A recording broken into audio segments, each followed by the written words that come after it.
On today's show, I think Evan Mobley's three-point shooting is pretty real. We'll dive into that. Plus, take a deeper look at the pairings that have worked so well for the Cavs on today's edition of Locked On Cavs.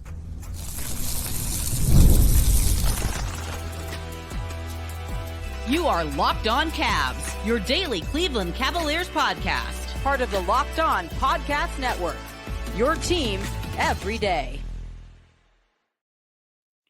What's up, everybody? My name is Danny Cunningham. You might know me from my time covering the Cleveland Cavaliers, places like 92.3 The Fan, Cleveland Magazine, my new Substack, The Inside Shot. I want to say thank you to you for making Locked On Cavs your first listen today and every day. You can find the show anywhere you get your podcasts, Apple, Spotify, anywhere else. Drop us a 5-star rating. Leave us a nice review. Be a friend. Tell a friend about Locked On Cavs. If you're watching the show on YouTube, do me a favor, hit that thumbs up button for me, click subscribe, and hit that notification bell so you don't miss the latest Locked On Cavs content, a proud part of the Locked On Podcast Network, your team every day. Also want to make sure that you know Locked On Cavs now has a newsletter introducing the Locked On Cavs daily newsletter. It is your one-stop for ultimate team and league coverage delivered right to your inbox. Sign up for free now at LockedOnDaily.com. That's LockedOnDaily.com and start your day with the all-new free Locked On Cavs newsletter. Evan Mobley's jump shot has been one of the biggest things that the Cavs have had going for them in the month of December. Of course, they've been playing really well all month long. They've been the best team in the NBA throughout the entire month, as they've been the best team in the NBA all season long by a lot of metrics. But I wanted to take a deeper dive into Mobley's jump shot on today's show because him expanding his range beyond the three-point arc has been a big difference for the Cavs offensively. And coming up in the show, I will talk about the pairing of him and Donovan Mitchell and how well that has worked for the Cavs. But the three-point shot, I think, is something that is really at the center of this. Because coming into the season, a big reason that people thought Evan Mobley could take a leap forward was, well, he's going to shoot more threes, right? And it didn't necessarily start like that right away. A big reason why the Cavs were better offensively, why Evan Mobley was better offensively at the start of the season, was because Evan Mobley was more aggressive with the basketball in his hands. He was more aggressive off the dribble. He was finishing better than he was before. He was playing through contact at a better rate than he ever had before in his career. But now he's still doing those things, right? Like he's still attacking the basket. He's still getting to the free throw line, playing through contact, been playing in transition really, really well. Those things haven't gone away. But the three-point shot now has become a bigger part of his arsenal. And it is going to be highlighted, of course, by that game against Charlotte earlier this month, where he was 6 of 8 from three. Like that is going to stick out, not like a sore thumb, because he's had a couple of games like that since, maybe not to that extreme, but that doesn't look like as much of an outlier as maybe as it did that Saturday afternoon when it happened. I know a lot of people were really surprised to see not just him make 6 3-pointers, which is still a career high, but take 8 of them, which is a career high for attempts in a game. And I do think that attempt number is really important too, because that is something that is going to affect the defense, maybe not quite as much as the makes, but a considerable amount. So this year, and one of the things that I do want to talk about with this, and I know that immediately you're going to think, okay, it's 3-point percentage, it's attempts, and those things are important. But this does check out to me too with his free throw percentage, because this year he's taking, a decent amount of free throws because he is getting to the basket a little bit more frequently, because he's driving, from the perimeter, trying to play through contact and doing all those things. He is getting to the free throw line at a rate that he's not been before. Like it's not a huge jump. He's taking 4.1 free throws a game compared to it was 3.4 last year, 3.8 the year before. So it's not like it's a huge jump, but he's making them at a higher rate. He's shooting 77%, almost 78% from the free throw line, which again, that's not some number to write home about, but it's an increase from 72 last year and 70 or 67 the year before. So that's a number that I look at and it tells me, okay, the jump shot can't be far behind. Like if he's making free throws at that clip, I know he's got the touch. I know he's got the shooting stroke. I know those things are there. When I look at whether or not someone's a good 3-point shooter, even if the results haven't necessarily been there yet, if you're looking for a reason for hope, I think the free throw percentage is a number to go to.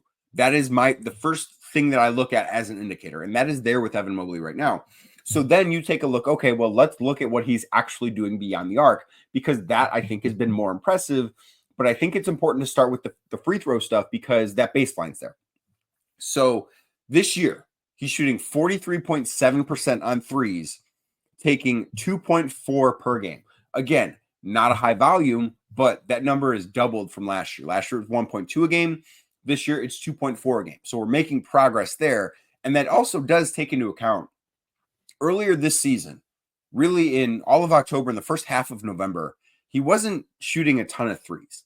It was kind of right in line. He was basically taking a little bit more than one a game, right around 1.5 a game in that stretch. It was kind of who he had always been in terms of attempts. Like it was, okay, he's making a decent amount of them, but it wasn't a high enough volume to really affect anything other than when he would make and put 3 points on the board. Like it did not change the way that teams were defending the Cavs. Well, the last 16 games. So go back, remember that Philadelphia game.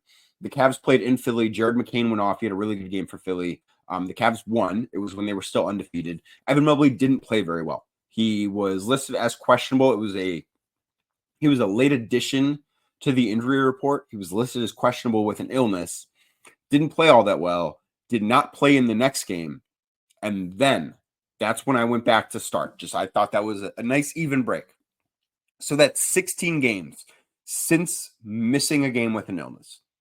He has taken more than 3 3-point attempts per game, which is kind of maybe not, and I will talk in a second about maybe where that volume should be, but that's obviously better than being at 2.4. Shooting 48% on threes. I mean, in total, he's averaging 19.6 points, 9.1 boards, 3.4 assists on 58, 48, 75 shooting percentages in that 16-game stretch, which that is ridiculous. And when you add in what he does defensively, that's just a ridiculous basketball player. That is who he's been really for the last month and a half at this point. He's been that guy. So the 3-point stuff, while the volume might not yet be where we want it to be or where it will get to be or where the Cavs want it to be, the percentage is high enough to be like, okay, maybe it is time to keep pushing that volume to see where we can get it and where that percentage can stick. Now, where is the right area for him to be in terms of volume on 3-pointers? Because you don't want him to go overboard, right? Like Evan Mobley shooting 8 3-pointers a game. Now, if he's making 48% of them still, then yeah, shoot as many as you possibly can. I don't think that 48% number can hold up at 8 a game. I think that's probably too much. I don't know how many guys could hold a 48% 3-point shooting percentage on 8 attempts a game. That's just not a realistic thing. But instead of it being 48% on, 3.2 or whatever it is per game, can it be 45% on 4 a game? Can it be 41% on 4.5 a game? I think those things are doable. I think that is a very doable place to be for Evan Mobley in terms of his volume and his percentage, because as the volume goes up, one, he's going to start to take some that aren't necessarily the same quality of shots that he's been getting. Go back and look at that Denver game. The Nuggets did start to close out on him a little bit more. The one in the corner he hit, Jokic did close out on him, but he had a couple where guys just went under screens, primarily DeAndre Jordan.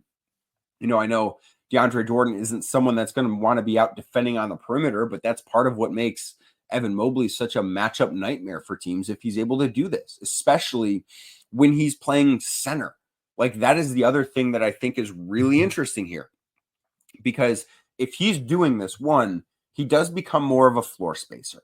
That much is obvious, right? If he's shooting 4 3-pointers a game and he's making a decent clip, if he's making them at, say, just 40% a game to keep it at a round number, he's going to be respected more. And I do think that is something that makes it easier for him to play on the floor with Jarrett Allen. Now, I do want to talk coming up in a minute about what the pairings have looked like, because there have been some really good numbers there. But the one thing that I did pull, and this is according to Cleaning the Glass, last year when Jarrett Allen and Evan Mobley were on the floor together, so that would be Mobley playing the floor, Allen playing the 5, they were plus 0.3 points per 100 possession better than their opponents, according to Cleaning the Glass. This year, the Cavs are plus 10.3 points per 100 possession better when Allen and Mobley are on the floor together. That is a huge upgrade from what it was last year. It's not to say they weren't good, and there are a lot of things that go into that number. I understand it's not all Evan Mobley's offensive growth. I get that. But I do think it's worth noting that Evan Mobley's expanded offensive game has played a role in that. So if he can get that 3-point volume number up to, it's at 2.4 right now. If it can be at 3.2, say, by the All-Star break. So that gives us another month or so, month and a half, until a little less than a month and a half. If that can get there by the All-Star break, I think that this Cavs offense, like for as good as the offense has been, and I'm going to talk about this in segment 3, but for as good as the offense has been, there still are areas to grow. I still think that there are things they can be doing better. And I think Evan Mobley taking more threes is going to make this offense even better than it is, especially if the shooting is as real as it appears to be, because nothing I have seen tells me that this is a fluke. The shooting stroke looks good. The shots he's taking are good. And at a certain point, defenses are going to have to make a choice. And I don't know how long they can choose to ignore Evan Mobley on the perimeter. But the Cavs have made a choice in terms of their pairings on the floor. I want to talk about Mobley playing with Donovan Mitchell and Darius Garland playing with Jarrett Allen next, right here on today's edition of Locked On Cavs. Today's show is brought to you by Rocket RX. If you're ready to boost your confidence and take control in the bedroom, Rocket RX has the solution. Imagine feeling more prepared and performing at your best. Rocket RX makes it simple and stress-free. Rocket RX offers FDA-approved treatments for erectile dysfunction at a lower cost than branded alternatives. No more uncomfortable doctor visits or pharmacy trips. Everything is delivered straight to your door in discreet, plain packaging. With Rocket RX, you'll get trusted care from a real U.S. clinical team, complete a quick 100% online consultation, and you could get your free prescription today. Visit rocketrx.com to get started now. It only takes 2 minutes. Right now, our listeners can get 40% off your first order when you use code LOCKEDONNBA. That's LOCKEDONNBA, LOCKEDONNBA. Again, rocketrx.com, code LOCKEDONNBA for 40% off your first order. Terms and conditions do apply. Rocket RX, better sex made simple. Thank you again for making Locked On Cavs your first listen today and every day. Like I said earlier, you can find the show anywhere you get your podcasts, Apple, Spotify, anywhere else. Drop us a 5-star rating. Make sure you're subscribed. Make sure a friend is subscribed as well. So Evan Mobley's jumper has been awesome, but what has been better than Evan Mobley's jumper from the outside has been his pairing with Donovan Mitchell so far this season. That was one of the things that I thought was most interesting that Kenny Atkinson did at the start of the season. I thought it was something that was worth keeping an eye on. I've talked about this before, but I just thought now, we are a decent chunk of the way into the season. We're over a third into this, like numbers that were small sample sizes in the middle of November or early November, which I think is the last time when I spent a decent amount of time on a show talking about this, but it was a small sample size type thing back then. Now it's not a small sample size. Like this has become who the Cavs are. This is how they operate. And I think it's a really interesting thing to dive into. So Evan Mobley and Donovan Mitchell have been the best pairing amongst the core four. So far this year, the Cavs are plus 16.8 with Evan Mobley and Donovan Mitchell on the floor and Darius Garland and Jarrett Allen off the floor. That is awesome. Like they are the best team in the NBA. The best net rating in the NBA right now is OKC. The Cavs have a better rating than them by like 4 points per 100 possessions when they play Evan Mobley at center with Donovan Mitchell on the floor.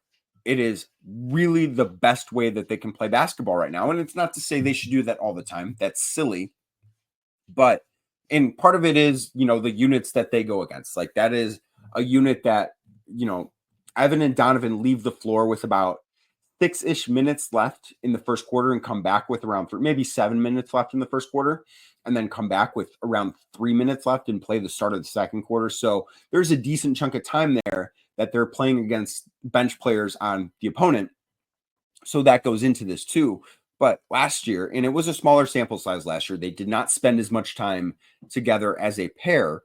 But last year, the Cavs were outscored when it was just Evan and Donovan on the floor together, when that was the two-man pairing without Darius Garland, without Jarrett Allen. They were outscored by almost a point per 100 possessions. It was minus 0.8. So this year, they are at, they were minus 8.8 last year when those two were on the floor. Jarrett and Darius were off. I read the wrong number. So they did not fare well in that pairing. So this is a massive turnaround from what they were last year. It's, 25 points per 100 possessions difference from last year to this year. That is incredible. It speaks to one, Evan Mobley's growth. It speaks to two, Donovan Mitchell's willingness to empower Evan Mobley. And I just think it's kind of the way the Cavs have played basketball. I think this offensive system has really allowed this. So then let's talk about the other pairing, because if those two are spending a lot of time together, that means Darius Garland and Jarrett Allen are spending a lot of time together without Donovan Mitchell and Evan Mobley on the floor together. Last year, this is that 0.8 number. They were minus 0.8 per 100 possessions when it was Darius Garland and Jarrett Allen on the floor together, Donovan Mitchell, Evan Mobley sitting on the bench or injured. This year, they are plus 8.1 per 100 possessions. So, and I do think that this year, and this is important to note, I think that this year, the two best players on the Cavs have been Donovan Mitchell and Evan Mobley. I think those have been their two best players. I think those guys are two all-star locks. I think that they could both be all NBA players. So with the Cavs' two best players on the bench, the Cavs are still plus 8.1 per 100 possessions. That's awesome. Like, that is when that is the case. When your two best players are on the bench and you're still outscoring opponents by that much, that is a sign of a truly, truly great team. And I do think that this is something that, one, Darius Garland deserves a lot of credit for. I think Jarrett Allen deserves credit for it too, because he's been put in different spots this year on both ends of the floor, offensively, defensively, and he has not complained about it. He's been a great soldier for this team. And I do think that, that game against Denver, we're starting to see him get more comfortable doing certain things. And part of it is the way Denver plays. I think Jarrett Allen really fits that style of basketball game.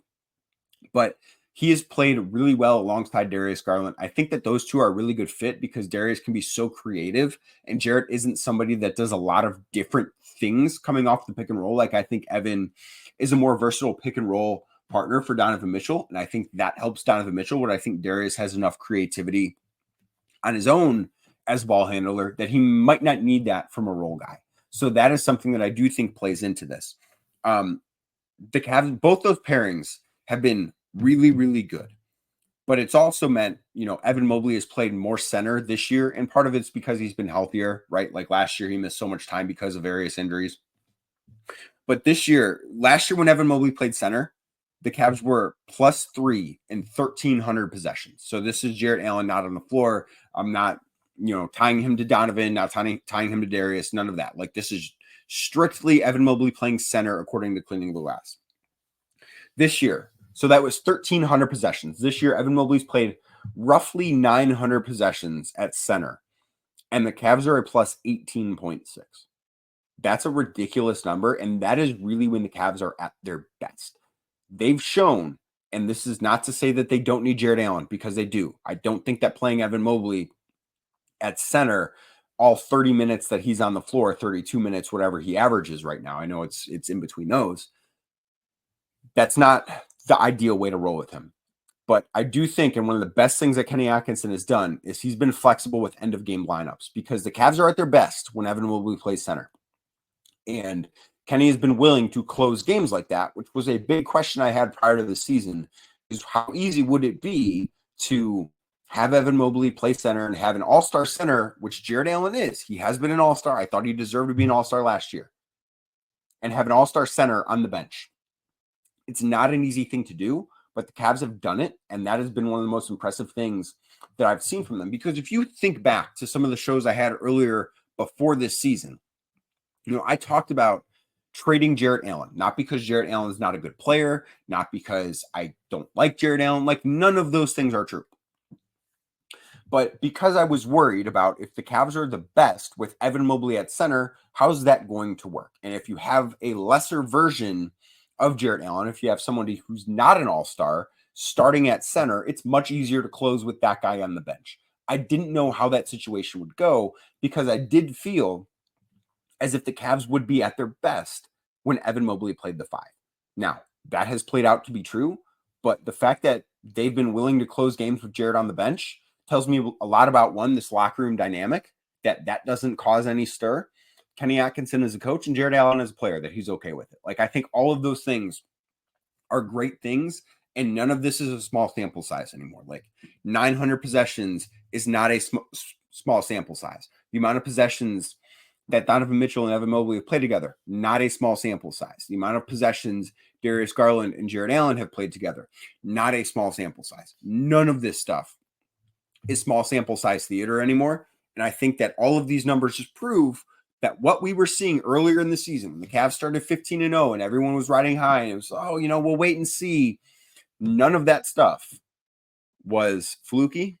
None of that stuff was just a hot streak. At a certain point, you stop becoming just a team that's off to a great start or a team that's on a hot streak. You just are who you are. And we're at that point with the Cavs where they just are who they are. Now, a thing I want to start doing on Mondays, because I've been doing it on Twitter for years, going to start doing it here on Locked On Cavs. I want to update you guys where the Cavs rank offensively, defensively, net rating, all that stuff. So I'm going to do that next right here on Locked On Cavs.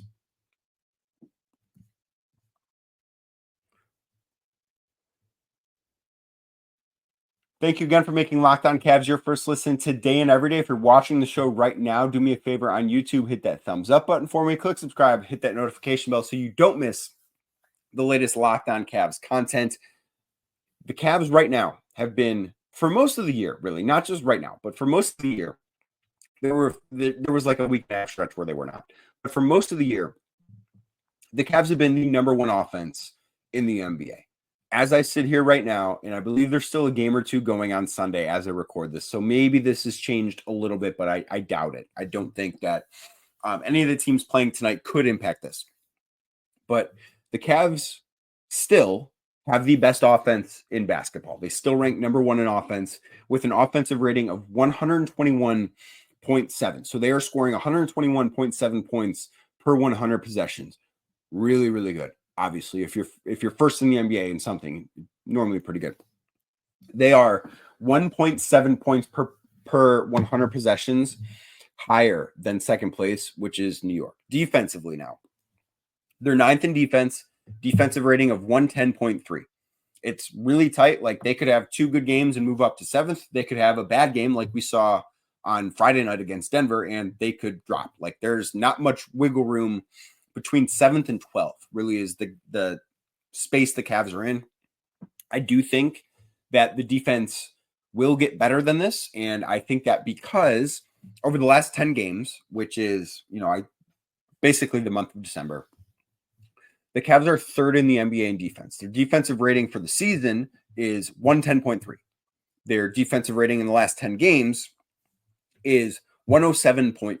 So they have been better. The month of December, they've been better. I think they're fourth. If you put together the full month of December, I believe they're fourth. In the last 10 games, they're third. So either way, aside from that game against Denver, which was obviously not a great defensive effort, but the offense was so good it didn't matter. Aside from that game against Denver, they've been a much better defense in December than they were November, where they ranked 20th for that month. So net rating now, which is obviously your offensive rating minus your defensive rating, tells you how many points per 100 possessions you outscore your opponent by on average. The Cavs have the second best net rating in the NBA, only behind OKC. It's at plus 11.4. So on average, and an NBA game is roughly 100 possessions. That's why the statistic is built that way. On average, the Cavs are winning games by basically 11 points a night. Like, that is a really impressive place to be. Like I said, they only trail OKC. Boston is third behind them. Like, that group is, to me, the group of elite teams. And I would be maybe not shocked at this point because we're still not to the point where we know who every single team is. But I would be at this point relatively surprised if the team that won the finals comes from outside of that group of 3 teams. Like, I think those 3 teams are very clearly the elite of the elite, and everyone else is really good. Everyone else that's like considers themselves a contender, on that fringe, they're really good teams. Those 3 teams are great. Now, for the last 10 games, the Cavs are first in offense. They're third in defense. Net rating is plus 16.2, which, if you're first in offense and third in defense, where do you think you rank in terms of net rating? That would be first. Now, could this change this week? Maybe. I don't know. And there's a lot of talk that, the Cavs have something to prove. And I talked about this on Friday with Donovan Mitchell kind of wanting or needing to step up and be a leader in this moment, right? And the more I think about it, the less I think the Cavs have to prove this week.